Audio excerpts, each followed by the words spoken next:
Hey, what's going on, guys? Welcome back. So in the last video, we talked about the box model, a very important concept in CSS. And we saw how the concept of box model helped us understand um, properties like margin, like padding, like some border properties. And we saw how we can generally think of every element as a box that we can manipulate the dimension, the borders, and the padding, um, which represents the space within the box, and the margin, which represents the space outside the box, and the border, which represents the walls of the of the um, of the box, right?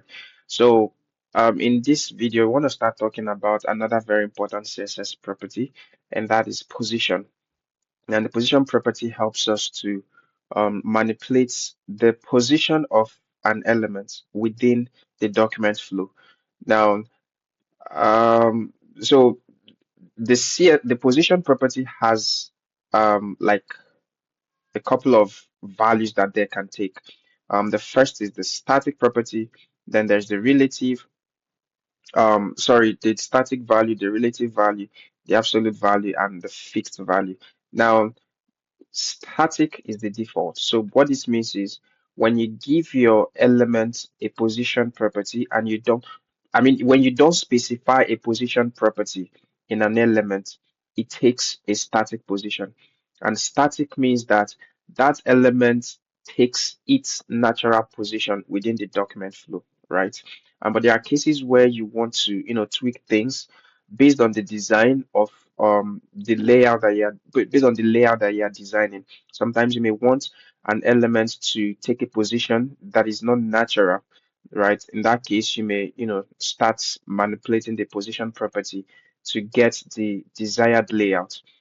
We're going to see an example. And to demonstrate this, I have a single div here. I just used one of the divs we used in the earlier demonstration. So I removed the first one. I have a div here with an ID of box2, and I applied the basic styling to it, just border, just to, define the borders of the div.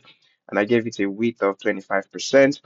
I gave it a padding of 40%. Basically the same thing. I haven't changed anything so far, right? Now let's see what this div looks like. Okay, so by default, this is the natural position of this element within this document. Now, if I add another element, let's say below this one, I would expect that this element, so I'm going to call this box 1 and I'm going to call this box 2.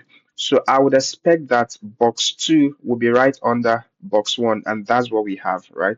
But like I said, there are cases where you want to change things up. You want to, position your elements in a way that is not natural to the document flow.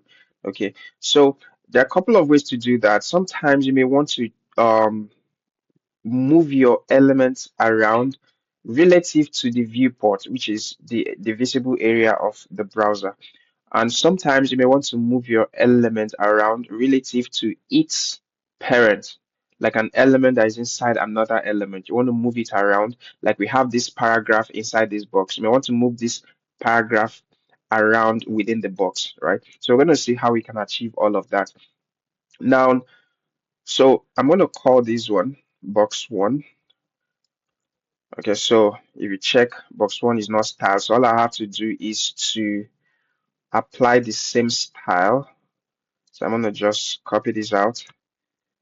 Um, Actually, let's call this box 1 and the second one is box 2 in that order, right? Cool. Now, what I want to do, if I want to move box 2 a little bit close, like create a kind of overlap, let it overlap over the box 1. And the way I would do that is to apply a property, a relative, or okay, position property, and then the value is going to be relative, right? So this will allow me to be able to move box 2 around relative to the viewport, like the entire visible area of the screen. And we're going to see how we can achieve that. We're going to combine it with some other properties to achieve that in the next video.